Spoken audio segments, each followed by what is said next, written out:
정책이죠.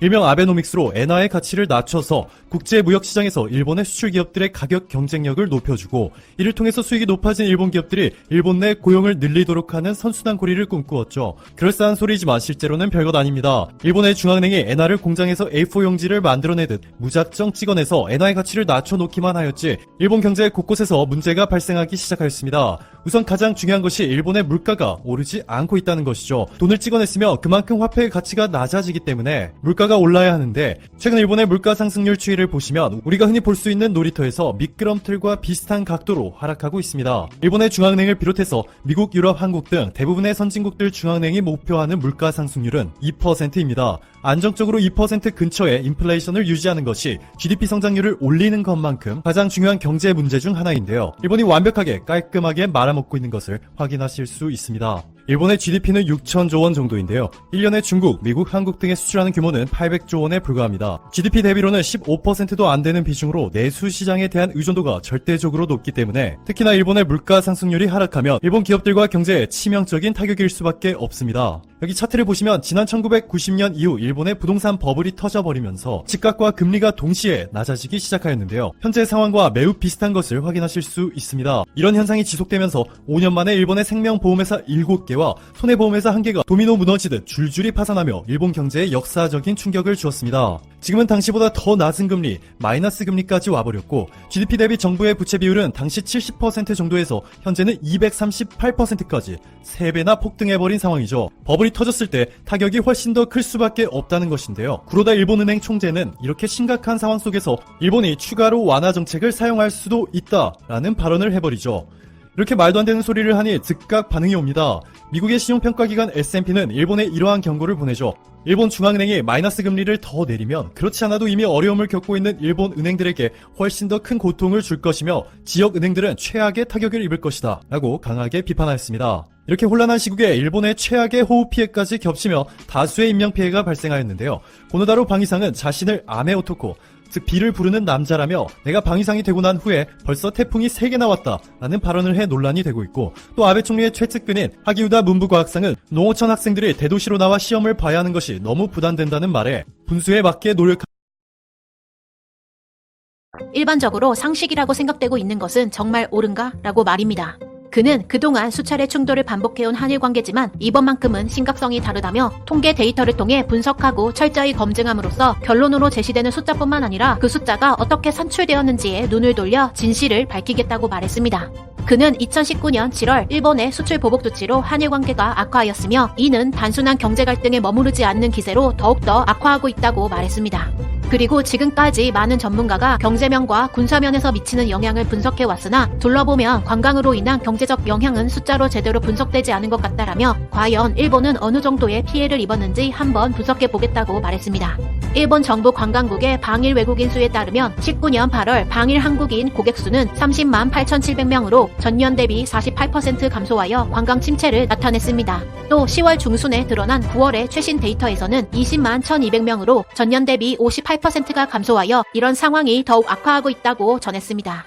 2019년 7월 시점에 일본을 찾는 외국인 고객 수의 탑3는 1위가 중국, 2위가 한국, 3위가 대만이었는데, 한국 관광객의 대폭 감소로 8월에는 대만이 2위에 오를 정도로 큰 이변이 발생하였고, 9월에는 그 차이가 더욱 증가하고 있다고 말했습니다. 자, 여기서 그래프 중 파란 선을 보시면 일본을 방문하는 관광객 수가 매월 증가하고 있다고 보이지만, 7월에 큰 변화가 일어나 관광객이 크게 줄어버렸고, 그 결과는 빨간 선으로 나타내고 있습니다.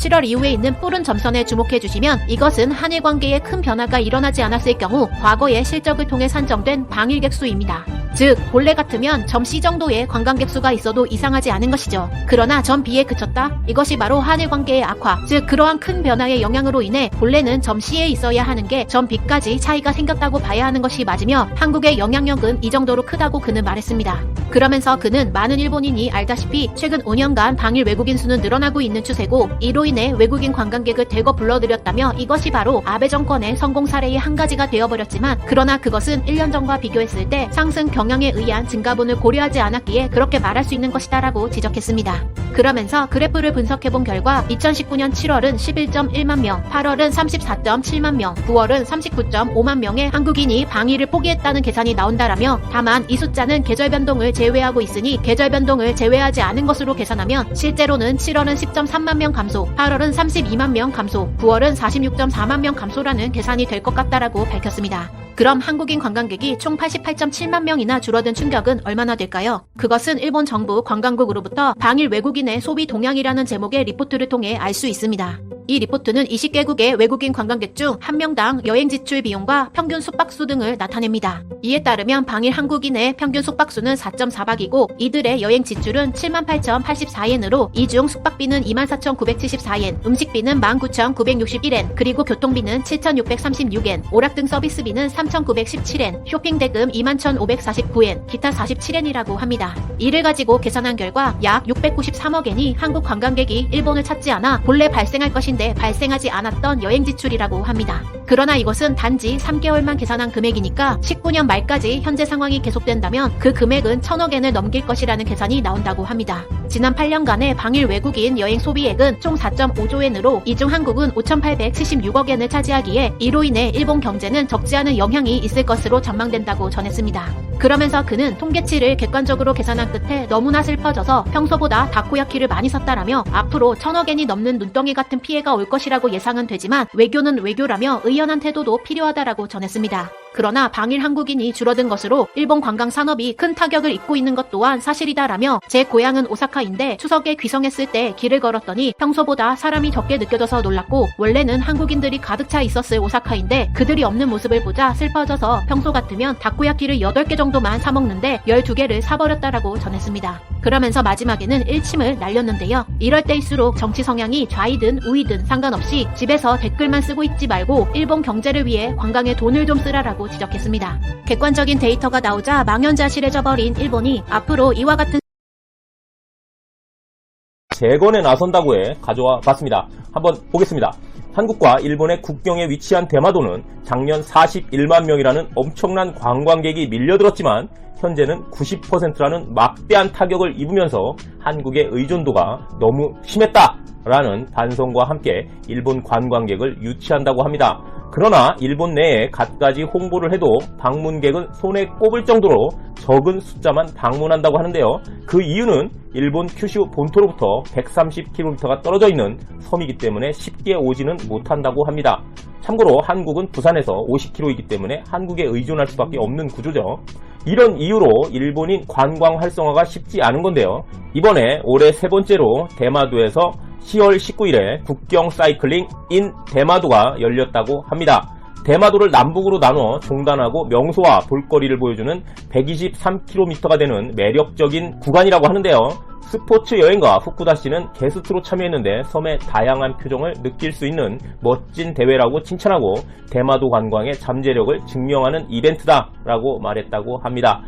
특히 이날은 한국이 이렇게 잘 보인 것은 1년에 몇 번 없는 행운이라고 말했다고 하네요. 그러나 지난해 참가자가 50명에 불과하고 올해 참가자는 95명이었다고 합니다. 오, 엄청 참가했는데요. 2배가 넘었네. 시는 이번 대회에 400만엔을 사용하고 직원 250명을 투입하는 등 만전을 기했지만 성과는 미미했다고 하네요. 이 대회에 참가하려면 나가사키 항공편과 후쿠오카 고속 페리를 이용해야 하는데 시간과 비용이 많이 들기 때문에 성공하긴 사실상 어려운 대회였던 거죠. 그러나 시 관계자는 스포츠 유치 가능성을 발견했다고 자평하고 합숙도 가능한 부분에 관련해 대회를 유치하는 안을 생각한다고 하였는데요. 시 관광상공과 과장은 큐슈 지역의 대학과 고등학교 팀의 대마도 전지훈련 같은 구상을 하고 있다고 합니다. 이유는 대마도 난류의 영향으로 기후는 온난하고 적설량도 미미해서라고 했다고 하네요. 반면 한국에 대해선 뗄래야 뗄 수 없는 이웃이라고 강조하며 계속 교류하겠다라고도 했습니다. 그러나 예전처럼 41만 명의 관광객이 찾는 대마도로 돌아갈 수는 없다고 내다본다고 말하며 어차피 대부분의 한국인은 소비가 적기 때문에 한국에서 소비 지출이 많은 개인 고객을 유치해 오래 머물게 하면 인원이 적어도 소비액은 늘어날 것으로 본다고 하네요. 이런 상상 속에서나 일어날 일을 기사로 적는 거는 뭐죠? 웃긴 건 시청으로 한국과 사이좋게 지내지 말라고 주장하는 전화가 전국 각지에서 걸려온다고 합니다. 이에 대해 관계자는 본토 사람은 알 수 없겠지만 우리는 옛날부터 이웃이니까 사이좋게 지내는 것이 당연하다라고 딱 잘라 말했다고 합니다. 이웃나라와 교류의 역사를 함께해온 도민 감정에 대해 한국과의 관계 개선을 도모하려고 하고 있다라고 끝맺었습니다. 네, 한국은 지금 일본 불매운동에 나서고 있는 상황이라 대마도 9월 관광객이 3,080명으로 나타났다고 합니다. 작년 이맘때와 비교해보면 31,152명이었다고 하는데 관계자들과 업무상 가는 사람을 제외하면 관광객은 거의 없다고 봐도 무방할 정도네요. 스포츠를 유치해서 조금 나아질 수는 있겠지만 1년에 일주일 장사해서 살아난다? 왠지 우리는 끄떡없다 뭐 이런 거 보여주려는 쇼라고 밖에는 보이지가 않는 것 같습니다. 차라리 한국 스포츠를 유치하는 게 더 빠르게 관광객을 모집할 수 있지 않을까 뭐 그렇게 생각되네요. 일본 반응입니다. 탈한국하기엔 좋은 기회라고 보고 재구축하면 된다고 생각한다. 그렇죠. 탈한국하기에 딱 좋은 기회입니다. 지금 하십시오. 탈한국하기에는 딱 좋은 시기긴 한데 누가 좋아질지는 한번 봐야 되겠네요. 대마도 사람은 죽겠죠. 원래 우호적이지 않고 우려되어 왔잖아요. 이번 기회에 새로운 고객을 획득하면 현지에도 도움이 될 것이라고 생각합니다. 그렇죠. 새로운 고객을 획득하면 굉장히 좋을 것 같습니다. 새로운 고객을 유치를 많이 해봐야 될 것 같아요. 좀 더 노력하셔야 될 것 같아요. 대마도 관계자들을. 여러 가지 대책을 하는 것은 당연하고 일본인들도 가기 쉬운 환경 정비나 선전에 힘써. 환경 정비라는 거는 결국 뭐 교통편을 늘려야 되고 뭐 이런 부분인데 뭐 그게 그렇게 쉽게 늘어나는 부분은 아닙니다. 그게 수지타산이 맞아야 늘어나지 누가 공짜로 그렇게 늘어날 수 있는 부분은 아니잖아요. 늘릴 수 있는 부분은 아니잖아요. 악의 없이 오고 싶어하는 한국인까지 거부할 필요는 없다. 액수가 적긴 하지만 수입은 틀림없으니까 단지 관광객의 비율은 가능한 한 널리 골고루 지향해야 한다. 리스크 관점에서 당연한 경영방침이라고 생각한다. 액수가 적다라는 거는 대체 무슨 기준인지 모르겠네요. 일본 사람이 한국에 쓰는 돈이 더 적은데 그런 거는 모르고 그냥 언론에서 떠들어대는 얘기만 듣고 있으니까 이런 얘기들이 무슨 큰 사실이냐 이렇게 받아들이고 있어요. 저 나라는 믿지 않는 게 좋을 것 같아. 이건 뭐 우리나라도 같은 생각이죠. 한국에 의존하지 않는 방향성을 구축해야 함. 대마도는 안 와서 오히려 좋은 것은 아닐까? 뭐 그런 사람도 있겠죠. 거부하시는 분들도 있으니까.